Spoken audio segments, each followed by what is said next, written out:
under the chair, and then I wiped them on the chewed gum. So that wasn't kind. And also for like the first several stories, I was like sitting in my chair and I was like listening to all these like really nice things that everybody was saying about the way the world is, and I was like, maybe I should change my story. But then dinosaur legs happened, and I was like, oh, we're good.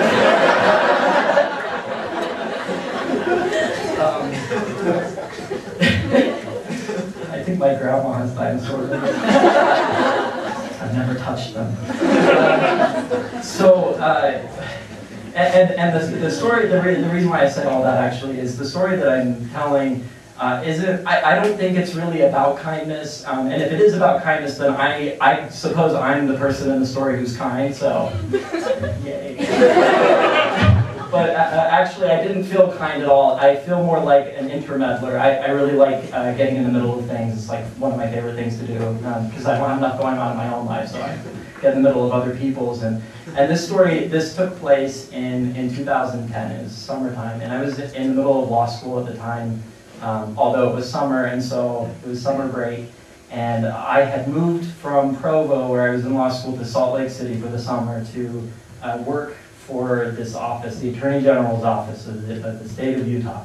And basically my entire job just consisted of looking through horrific pictures all day of people who had been attacked by like battle axes and whatever other weapons I didn't know we were still using, but, and I'm writing memos about why these were totally okay to show to a jury. And so when you spend your entire day engaging in real life tragedies and like horror stories, it does a lot of weird things to your personal life. And so I would be, like, on the one hand at the grocery store and sure that any second the woman behind me who's buying cat food in line is going to pull out a samurai sword and stab me.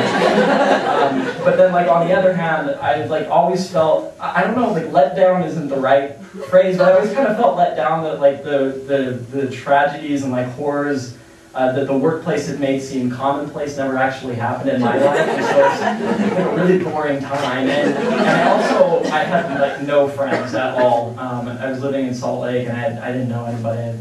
I had no friends. I was living with my uncle, and so I had no friends. This was just this really boring summer, and I was like hoping that something fun would happen in the summer, like looking for adventure anywhere. And the summer started to close and nothing fun had happened. And one day I was leaving the office, it was a Friday afternoon, I was leaving the office and I walked outside, and downtown Salt Lake City, the big city, and there's this street right in front of me. It was mostly empty, and I heard and kind of saw in the corner of my eye this really loud screech sound, like car brakes screeching, and then I heard a woman scream, and it was just like really loud, like pow. And I looked over, and this woman who had been riding her bike got hit by a car. And she was riding right in front of this parking garage. This parking garage is like the most poorly designed structure that has ever been created, because you can't see when you're driving out of it. You can't see whether anybody's coming across the sidewalk until you like get onto the sidewalk. And so like people get hit by cars like every day there. And they put up a sign for the cars that are like, be careful, you're probably gonna hit somebody. They don't do anything about it. And so this woman was riding her bike down the sidewalk, and this car came out and just crashed right into her. And she flew into the road, and her bike kind of went under the car. And I'll tell you, I consider this a humor story. She probably doesn't, but I'll let you know, like in case like you're worried about laughing about this. Everybody's fine. Everybody's okay. And like they probably would laugh about it now if I knew who these people were and could talk to them about it. But everything worked out okay. But so I looked over, and she's laying in the middle of the street, and it's kind of this like empty street, no cars or anything. And I was like, oh my gosh, like, I just witnessed this horrific car accident. Like, bad things really do happen. And I like started running across the street, and I was like, if I was wearing like a spandex like superhero suit under my clothes, I would have been ripping my clothes off as I ran. I was only wearing like probably dirty underwear because it wasn't Monday. And I got across the street, and I dropped down onto my knees, and she was laying on her back with her leg kind of like back, like for dramatic effect. And I was like, are you okay? And she was laying there and she was kind of disoriented, what just happened to me, and unfortunately she was wearing a helmet, which was a really good thing because I think her head hit pretty hard.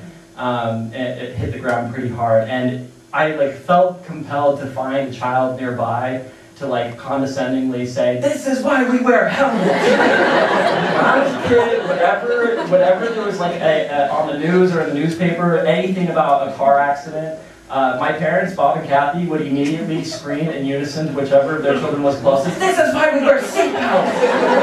And none of us ever understood why they did that, as though we owed them an apology.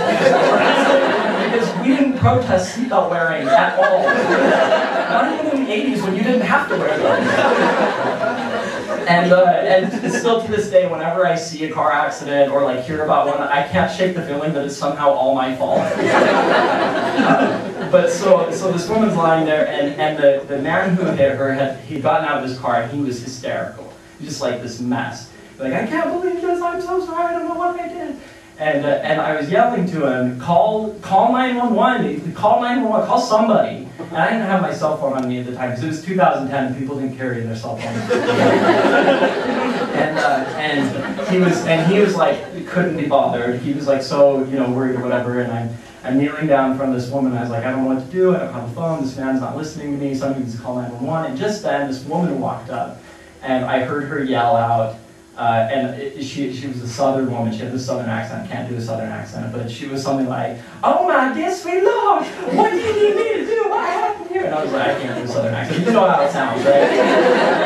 You've read The Help, basically. She was like all of those women in that movie. And so I was like, well, can you call 911? This man's not helping. And he hit her, by the way, it wasn't me. And she's like, yeah, I'll call 911. So she called 911 and she started making like the most dramatic phone call I've ever heard in place in my entire life. It was just this emphatic, dire, yelling in the phone, this horrible thing that she had walked upon. And I like immediately started hoping that if ever there is an emergency in my life, I really hope this woman is around. Because I was sure, based on her phone call, that they were about to send Air Force One to take us straight to Disneyland. And also, I was just really happy that she was there, because whenever a southern woman shows up to anything, it always just feels like everything's going to turn out all right. Plus, maybe she has fried chicken to share. She didn't. She probably ate it right before she got there. And so I'm kneeling in front of this woman, and like I don't know what to do. And so I started like calling upon all of the education that I had received in my life, which is like 99% from television, and then like 1% from Bob and Kathy. And I was like, okay, in TV they always like ask them how they're feeling, and they don't move them, because if you move them, then they'll never walk again.